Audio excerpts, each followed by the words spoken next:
All right. Let's see. So I've covered PrinterBot. I've covered. Oh, okay. So let's talk about ERRF briefly. Number one, and I know I am biased, but I was there the whole time. Okay, I left a little early. Like after lunch, I left. Maybe it was before lunch, but the last day is pretty bleak. It runs down quick. People start packing up and getting out. So I got out pretty early, but I was there. I saw as much as I could. A lot of people wanted to talk to me still, which was kind of amazing, but it was really fun. I am happy to say that 3D printing is not dead. It is not dead, but with the enthusiasts that really are the main core of that show, there is still some innovation. I was very happy to see the Prusa Mini. I do wonder, just off the top of my head, I have no inside knowledge. I do wonder if China has to be hurting Prusa enough, at least to get his attention, or his audience is saying we want something cheaper. He wouldn't have done a Mini at less money and less margin just because he wants to, because you want to go the other way as a business owner. More money, more margin, less units, less work, you know what I mean? And he's going the other way, so that worries me a little bit. I'll always go on the record as saying, I don't know why he doesn't just make machined parts. I don't recommend injection molded parts.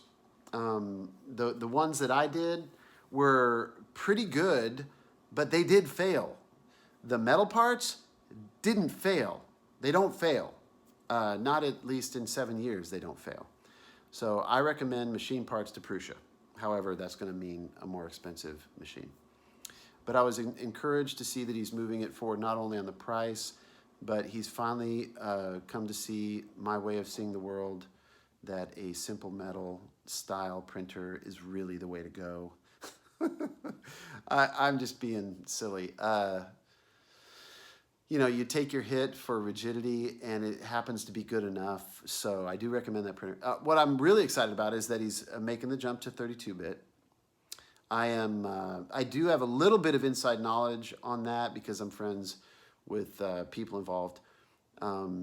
There's no big secrets. All I'm saying is I will be happy when 8-bit is dead. Why? Not because it's necessarily better in every way.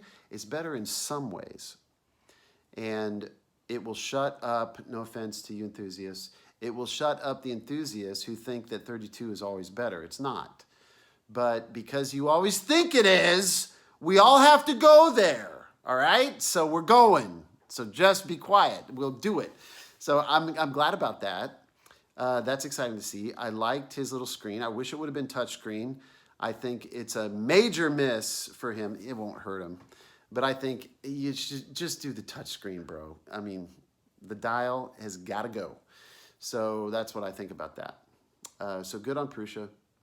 Oh, I was saying earlier, I'm biased, but I think the best thing, the most innovative thing at the show was William Steele's 3dchameleon.com, 3dchameleon.com. Go buy one. He does such a great job at these shows where it's not just a static model where you stand next to your printer that's not printing. But I was standing there just talking to people. Bill doesn't do that. He prints.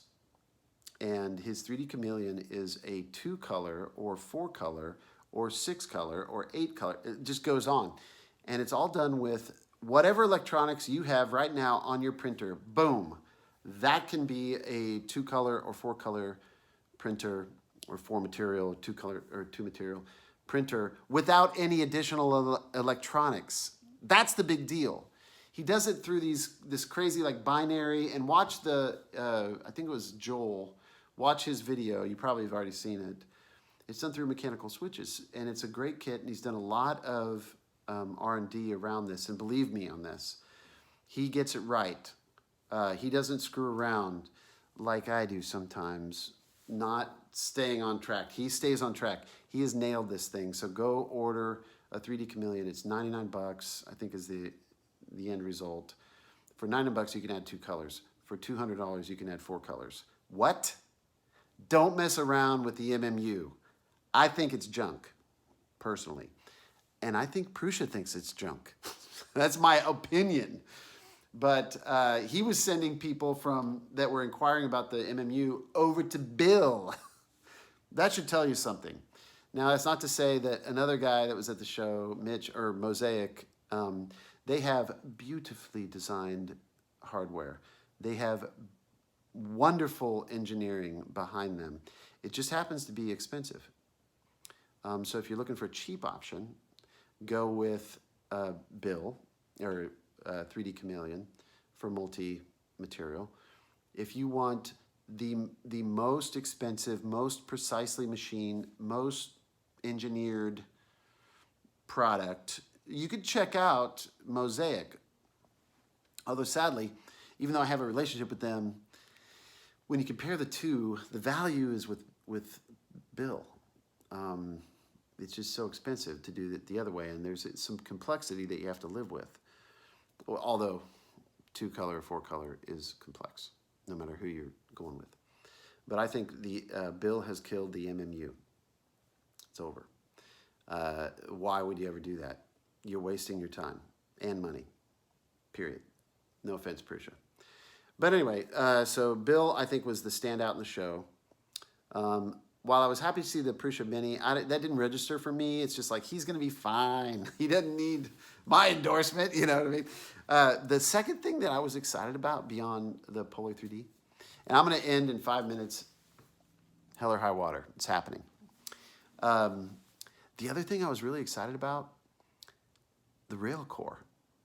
And I have to say, it was just like this vibe with the rail core printer is very rep-rappy. It's very makery. I still don't like the way the machine looks. I think it looks bad because it's kind of hacked together. It's like the machining I saw, and the gentleman that I talked to was wonderful, and I mean no ill against any of these people, but the stuff that I saw there, with the exception of some of the machine parts somebody was doing like as an add-on, is really expensive. That was very well done. But the other stuff was like, you know, it's like don't do an enclosure that doesn't have the fit and finish that those machine parts over there have. Like if it was all done with like precisely machined stuff, like I did see one little booth next to him. It's a little bit bakery, but anyway, I gotta tell you, the prints on the rail core are ridiculous. They are so good. I think they're better than the Prusa prints. And boom, I said it. The best prints there, I think, were the rail core. So, interesting. It makes me want to do one of those machines, but I also was kind of like drawn in like, uh-oh, is there another rabbit hole here I'm going to go down into if I start getting into this rail core thing? Because I did see some things that I would change. And I didn't spend any time at the Duet booth, but I always give them credit because they're very smart people. If you have, what is the old, what is that movie? Ferris Bueller's Day Off. If you have the means, I highly recommend you pick one up. Speaking of the Ferrari. It's like that. It's a Ferrari. If you want a Ferrari, go buy the Duet stuff. That's your Ferrari. Have fun. I don't drive a Ferrari. I drive a cheap Boxster worth $10,000. So if you want that, I keep wondering if there's a way to figure out this Z leveling stuff where you don't need 3 motors and 3 drivers for the Z axis to do mechanical leveling. But I'll tell you, the results they get with that mechanical leveling are fantastic. It's great. So yeah, look into that. Railcore was a standout. What else? The guy that did the Adopt-A-Bot revision, Pimios, Pimios on Twitter, that guy's a great guy. And he did some really solid work taking the Adopt-A-Bot that I threw out there as like this weird little thing that you'd only want to do to say you did it, and then you'd never use it. You want it to be more rigid. He made it more rigid.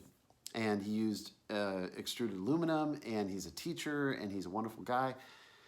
And he does like different colors for X and Y and Z so kids can understand it. And I just loved what he was doing. Another guy that I loved was I forget what the name of the printer was called.